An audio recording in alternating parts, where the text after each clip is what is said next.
Amenhotep sat beneath the tree of life and gazed at a large, shiny flying disc that hovered above him. He knew the sun god Eben was nearby and he felt himself falling into a deep sleep. Around him sounded a sucking noise and he felt himself leaving his body. Above his body, he now sat in the flying saucer, looking out the window of the tree below him. He saw himself lying beneath the tree asleep. Several small ponies trotted near the tree and then climbed the tree and onto a limb. The ponies climbed upside down on the tree limb. The ponies suddenly shrank in size and became cats. The cats climbed down the tree and sat beneath the tree and looked up at the flying saucer. The cats too fell into a deep sleep.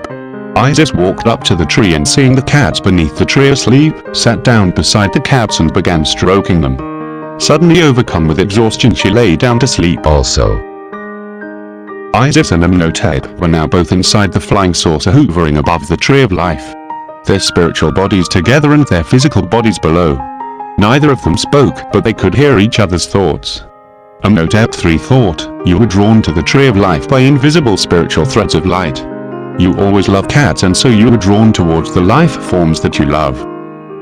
Isis thought, "How is it we can be here in our spirit bodies and also be asleep beneath the tree of life?" Amenhotep drew two circles, each connected to each other in the dust on the window. We are connected in an infinite loop in time between the Sokar physical plane and Hu spiritual plane of existence. I am your father, and have been dead for many years. I came here as a small boy and lay beneath this tree and dreamed the same dream you are now dreaming.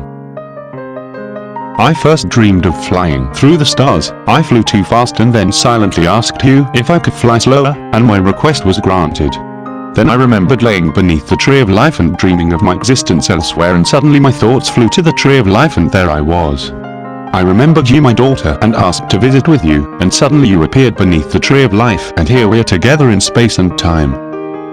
Under the tree of life we are both in the same place, but we are in different time periods. Do you see how Sokar watches over our physical body while the Hu helps us communicate at a spiritual level? Time exists in different spaces.